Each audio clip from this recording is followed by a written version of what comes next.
So Blue Hope, the name of the script that brought us together, and I'm Right. glad you're wearing blue in honor of the. I wish I'd have put that much thought into it. I can edit that out. It's like no.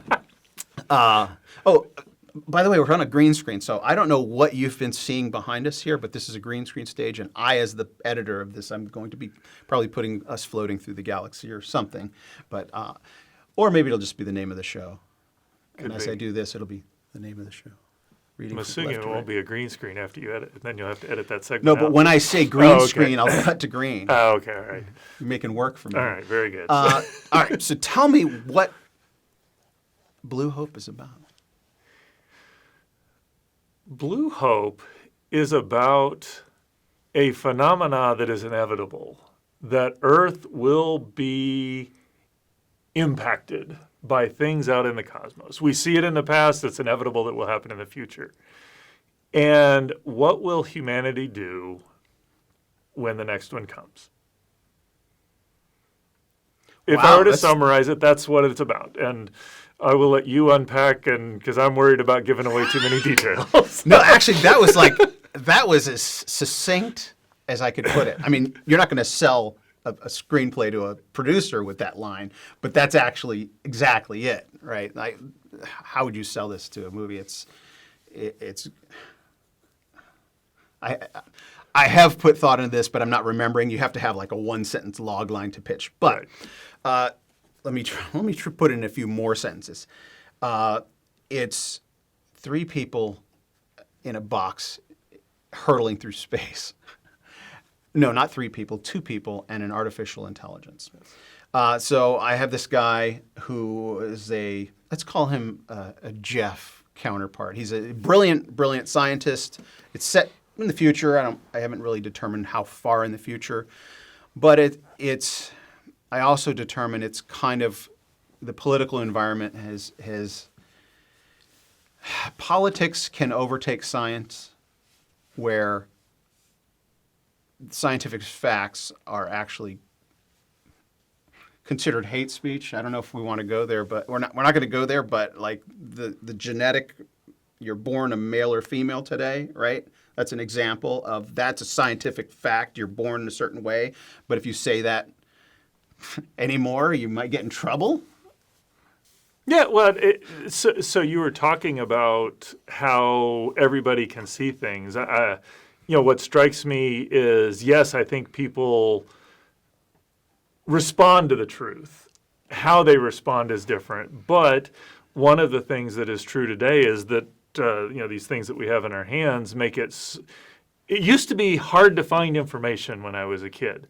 Now it's easy to find information. It's hard to find true information. And so, that's where, to me, where politics gets in the way is, we'd love to think as a people we're very rational and make decisions and are about the truth. And some are, and some are more so, some are less so. But it's easy to have a mindset overtake a group or a small group of people or even a large group of people. And so that's one of the challenges we live in because information is so prevalent. How do we find the right information? And how do we help people see that? I mean, if Christianity is true, and I believe that it is, there are people who embrace the truth and there are people who suppress the truth. And so that's one reality we have to live in. So, and in this script, I imagine, and it's not overt, but it goes to the motivation of my main character. So he's this brilliant scientist who conclusively determines that there cannot possibly be life anywhere else in the universe. Mathematically, he runs through the calculations, the things that you guys do here. It's like every day there are more discoveries made that make it insurmountable, that it is literally miraculous for life to exist. And that, I mean, it is for life to exist anywhere. But the popular science or the popular notion even today is the universe is so vast that it couldn't have just happened here. It must be happening out there or everywhere else where we just haven't been able to discover it yet, right? And that's how did all these people from Star Trek and Star Wars encounter these folks if it isn't like that? And that is actually how Hollywood is complicit in the perpetuation of that narrative, and so it's so entrenched in our culture because you just turn on the TV and there's all these different aliens. It's like, well, there must be out there. And so one feeds the other. The notion, Well, and that this goes to your point that I don't, it may not be the zeitgeist as you were talking about, but it's so prevalent that we do that. I find myself inclined to think that, oh yeah, there's got to be life out there, when at the very minimum, from a scientific perspective, we can't answer the question. There are tools we can use to weigh in, but the default response is, of course there is. And so to be arguing that no, there isn't, does put you on the outside. Right. And this character, my main character, is that guy. He is this promising next Albert Einstein. That's kind of how he's, he through the narrative of the story, you discovered that he was this up and coming super genius, and then he put his foot down saying, no, there can't possibly be life out there, and that killed his career. And then he gets this offer from this independent, industry, kind of like Elon Musk, going out in space. So it's this. I come up with this name for this company that hired him to go on this mission.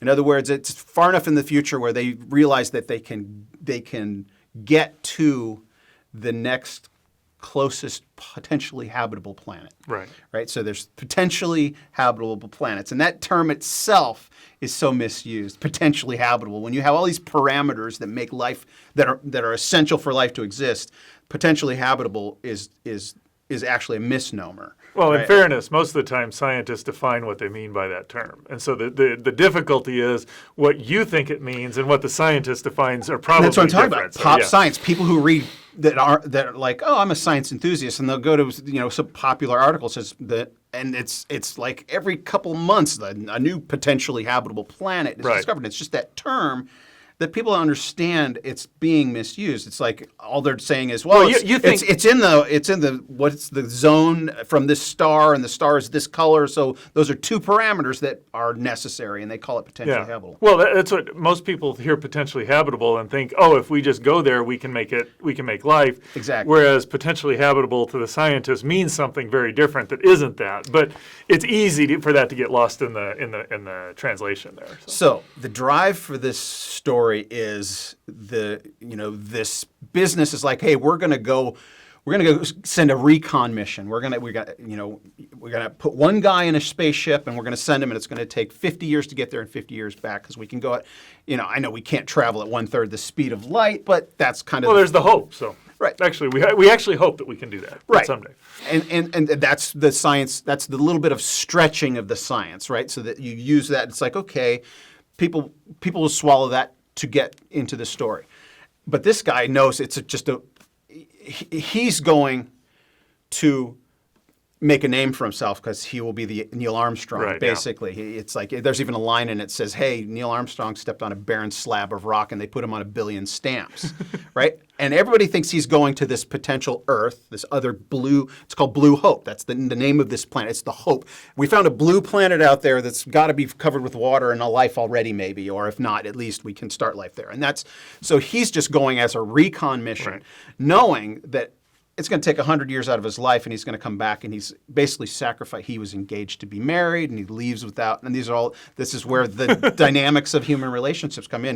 He's beaten on himself he basically had put him into deep freeze like 8 months before they, just to monitor him 8 months before they send him out, and he didn't even tell his fiance. He just like I'm going to make a name for myself. Nice guy all around. It's that struggle of what do you sacrifice? You want to be important and do something important, or do you want true love? And that's the human. That I'm glad my friend said put a love interest in it, because those dynamics really flesh out this story. No, it does. Well, I bring her in, and she becomes a very important part of this story.